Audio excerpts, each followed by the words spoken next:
आज आईएमडी ने मुंबई में रेड अलर्ट जारी किया है। जब कई लोग बारिश की छुट्टियों का मजा उठा रहे हैं, वही हजारों लोग जो सड़क पे और चौल में रह रहे हैं, कई मुसीबतों का सामना कर रहे हैं।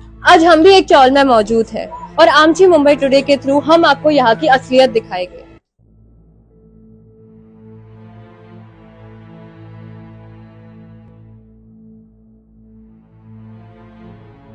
हमें कहा गया है कि हम अपने घरों में सेफ रहे, घरों से बाहर ना निकले। आईएमडी ने रेड अलर्ट जारी किया है, बट यहाँ पर ये लोग तो रोड पर ही रह रहे।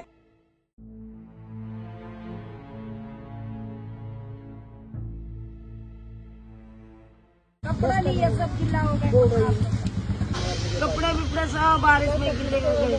मैं ऐसी बैठी खाली घगरे और ब्लाउज के ऊपर बैठी पहनने के लिए साड़ी नहीं है। कैसे आपके नहीं ना सूखते ये सब गिला पड़ गया। कपड़े में कपड़ा कैसे कैसे पहने हम लोग, छोटे छोटे बच्चे लोग लेके बारिश में लोग ने वहाँ से मार के हम लोग निकाल दिया। छोटे छोटे बच्चे लोग है हमारे, कहाँ जाएंगे? इधर इतना पानी भरा है, कचरे में रह रहे हैं। इधर खाना किधर बनाएंगे, खाएगा किधर? हम लोग के हालात देखो तुम कैसा हो रहे, कैसे बारिश पानी में दिन गुजार रहे।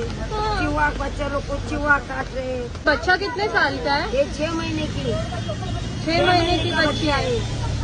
जैसा दिन आया भूखे प्यासे कैसे लोग दिन गुजारे, खाना पकाने के लिए जाते उधर रहते थे। उधर से हम लोग को पुलिस लोग ला के हकाल दिया। आता काय करणार, इथं आंघोळ करतो, इथं जेवण बनवतो तेवढ्या पावसामध्ये।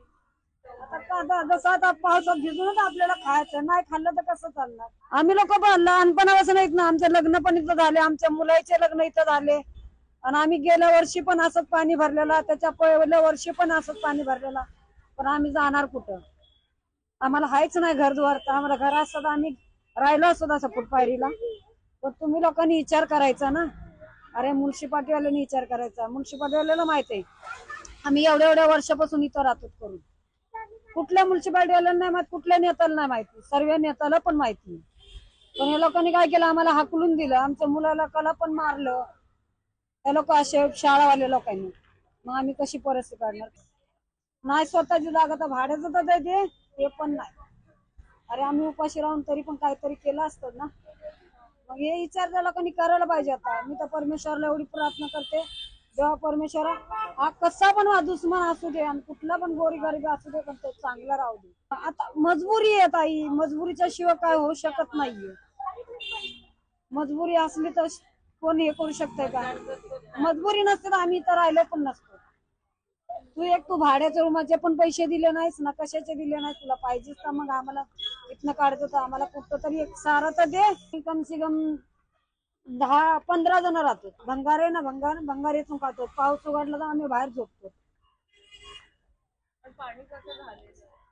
पाणी तर तुम्ही आता कमी पाण्यामध्ये आलात, पाणी पहिला आला असत ना तुम्ही, एवढ्याला पाणी होतं। आम्ही तर तिथं बाकड्यावर बसलो, कोणी टाक्यावर बसतोय एवढ्या पाण्यामध्ये, आणि पूर्ण गाड्याचं पाणी आमच्या घराने उडतोय, कचरा येतोय। आणि माझ्या आईला ना बुटाने हात पायावर मारलेला पुरा पाय, आणि माझ्या मम्मीला पण मारत होते। एक तर जोकर नाही राहायला, कुणाला भागून आणावं, तपड मोपड टाकावं त्या घराखाली, तिथं हा भूक लागली हातीलीतला आणावं, ते खावा बसावा। किती परेशानी काढतो आम्ही तरी 40 वर्ष झाले। 40 वर्ष। आणि हे किती जुनं आहे पूर्ण?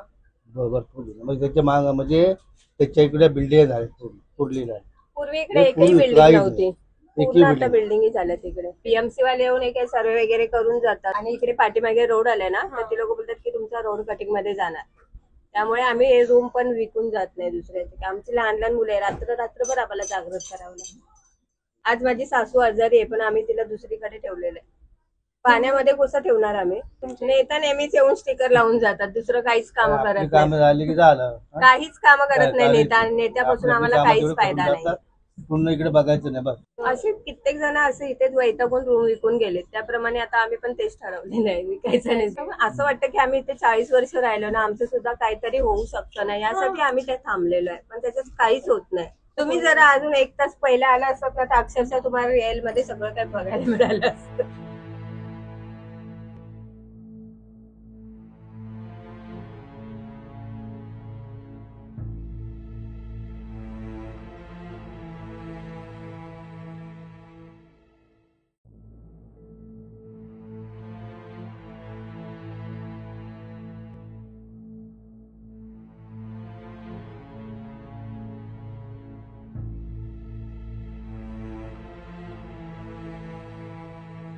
भरपूर पाणी. हे पाणी येत कुठून आहे? सगळं रोड वरून येतं पाणी, वरून जे गटरचं पाणी. गटाराचं पण आणि ते संडास सोडले ते संडासाचं सगळं घाण पाणी, सगळं घाण पाणी इथे वरती येतं. आणि बीएमसी वाले वगैरे काय नाही, तेवढ्यापुरती साफ करून जातात, परत आपलं हाय ते हायच. तर तुम्ही जाऊन सगळ्यांनी मिळून केलं आम्ही किती वेळा केली कंप्लेंट, अर्ज पण दिला. इथून इथपर्यंत तुमचं, परत हे इथून इथपर्यंत पाणी येतं, कमरेपर्यंत पाणी येतच. पाठची गल्ली पुढची गल्ली पूर्ण असतेच, घरातनं सगळं पाणी येतं लोकांना. 30-40 वर्ष झाले. तुम्हाला भीती नाही वाटत? आता काय करायचं मग? वाटतं तुम्हाला? वाटते भीती, तर वाटते ना, पडेल वगैरे असं? हा वाटते भीती वाटते. भिंतीमध्ये क्रॅक्स वगैरे आले? हो आहे ना, ते काय ते लाद्या बसून घेतल्या त्याच्यामुळे तर पूर्ण पापडी सगळे निघते. तो गमबूट नहीं पहनते ना तो फिर पाँव एकदम दुखता है, इसके लिए उसको पहना था थोड़ी देर, अभी निकाला बाहर गई.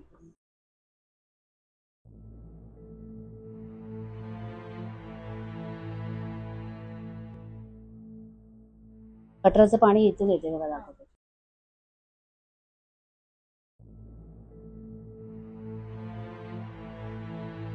बड़े बड़े बिल्डिंग्स के पीछे छुपी ये कहानी ये बताती है कि मुंबई की बारिश हमेशा फिल्मी नहीं होती। कुछ लोगों के लिए ये रोज की कसौटी है। ऐसे ही ग्राउंड रियलिटी के लिए आमची मुंबई टुडे के साथ बने रहिए।